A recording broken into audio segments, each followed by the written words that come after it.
2021, 2022, 2023 और 2024 कुछ बदला नहीं ना।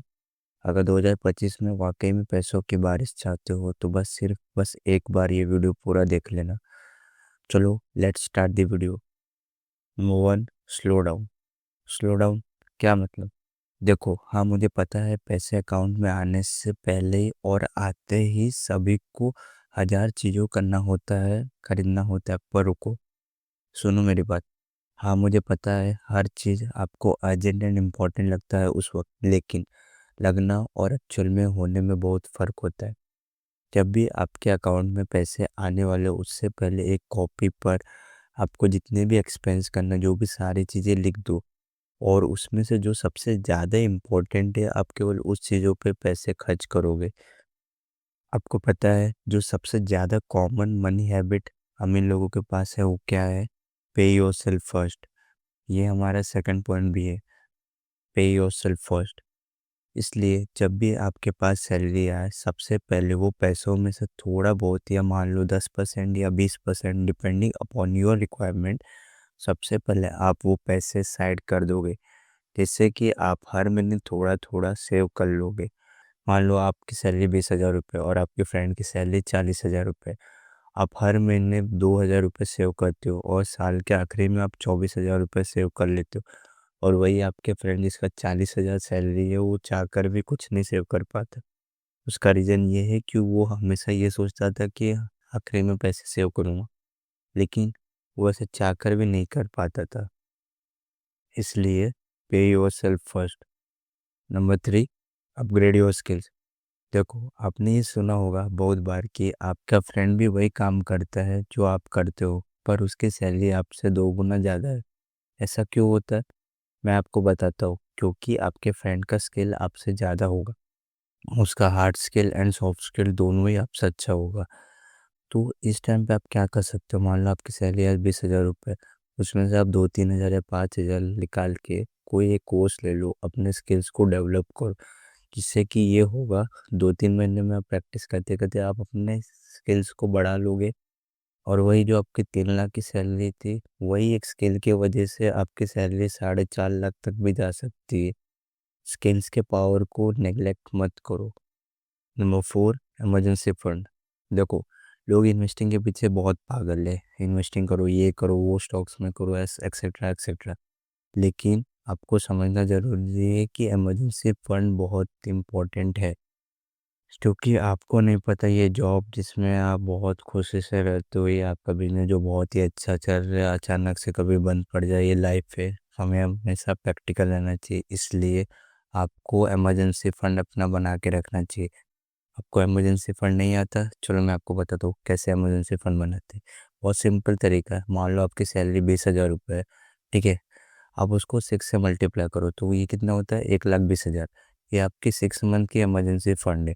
अगर कल कोई आपकी जॉब चली गई या कोई पेंडेमिक आए तो उन दिनों आपको ये आपका इमरजेंसी फंड आपकी हेल्प करेगा। Okay, minimum to minimum at least आप 3 महीने का इमरजेंसी फंड बनाओ अगर आप जॉब करते हो, और अगर आप बिजनेस करते हो तो ट्राई करो एटलीस्ट आप 1 साल का इमरजेंसी फंड बनाओ, बिकॉज बिजनेस में आपको कैश फ्लो की ज़रूरत कभी भी आ सकती है। So be ready for that. Okay. Number five, insurance. देखो, मुझे पता है इंश्योरेंस के नाम से हर कोई डरता है, भागता है, बट मेरी बात सुनो। अगर तुम 50,000, 1 लाख का आईफोन या वॉट एवर तुम अफोर्ड नहीं करने के बावजूद भी ईएमआई पे ले सकते हो, तो 1 से 2 हज़ार रुपये पर मंथ तुम इंश्योरेंस पे नहीं इन्वेस्ट कर सकते क्या? सोचिए, देखो। हाँ मुझे ये भी पता है हर इंश्योरेंस काम का नहीं होता है, पर at least health and term insurance बहुत इंपॉर्टेंट है, ये हर किसी के पास होना चाहिए। आप जब आपने ये पांचों पॉइंट अच्छे से कर लिया है, तो अब आप इन्वेस्टिंग करना स्टार्ट कर सकते हो। हाँ सही सुना, अब आप मेरे अकॉर्डिंग आप स्टार्ट कर सकते हो इन्वेस्टिंग। और ज़रूरी नहीं जब तक आपके पास 1 लाख या 10 लाख नहीं आएगा तब तक आप इन्वेस्टिंग करना स्टार्ट नहीं करोगे, ये गलत है। अगर आपके पास 5,000 है या 2,000 है तो भी आप उससे इन्वेस्टिंग स्टार्ट कर सकते हो। फिर कोई लोग बोला कि यार मेरे पास कभी 1,000 बचते कभी 2,000 बचते, तो ठीक है, कोई बात नहीं। तो आप अपने हिसाब से देखो, आप जितना हर महीने इन्वेस्ट कर सकते हो वो मिनिमम अमाउंट एटलीस्ट उसका आप एसआईपी तो स्टार्ट कर सकते हो। या आपको ऐसा लगता है आपके पास हर महीने पैसे नहीं बचते, तो ठीक है, तो 2-3 महीने में पैसे एक्यूमुलेट होते, तो वो पैसे को आप चाहे तो लमसम इन्वेस्ट कर लो, या तो आप चाहे उसका स्टॉक्स खरीद लो। बट उसके पहले आपको प्रॉपर इन्वेस्टिंग का नॉलेज होना चाहिए। आग बंद करके इन्वेस्टिंग मत करना।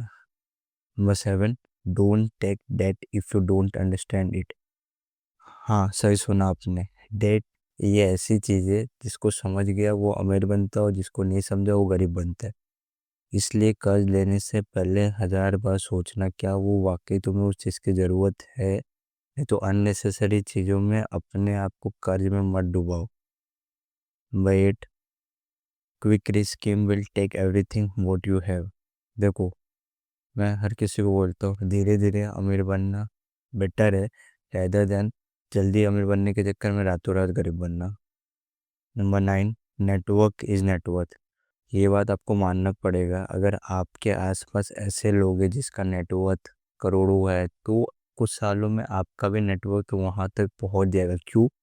क्योंकि आप वैसे लोगों के साथ रहोगे तो वैसे बातें सुनोगे, वैसे आप बिहेव करोगे।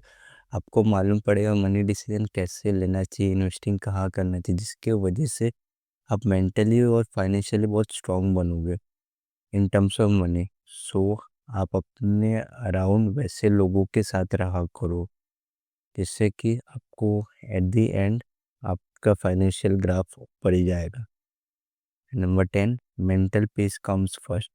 देखो यार, आप 1 लाख कमाते हो या 50,000 कमाते हो, वॉट एवर, मुझे नहीं पता। बट एक बात जानो, यहाँ पे ऐसे लोग भी है जो 1 करोड़ में खुश है, और यहाँ पे ऐसे लोग भी है जो 1000 करोड़ में भी खुश नहीं है। तो आपको ये समझना जरूरी है कि आपका मेंटल पीस ज़्यादा इंपॉर्टेंट होना चाहिए आपके लिए, रेदर देन पैसे कमाना। हाँ, पैसे ज़रूरी है, सही बात है, लेकिन आप इतना भी ऐसे ना हो जाओ कि यार आप 10 करोड़ कमा लिए फिर भी सेटिस्फाई नहीं हो, क्योंकि अगला बंदा 12 करोड़ कमाते हैं, 20 करोड़ कमाते हैं। इसके लिए कभी भी किसी से कंपेयर मत करो, अपने आप को बेस्ट करने का कोशिश करो, दैट्स इट। और अगर आपको जानना है मैंने 24,000 की सैलरी से 60,000 कैसे सेव किए, तो आप ये वीडियो देख सकते हो।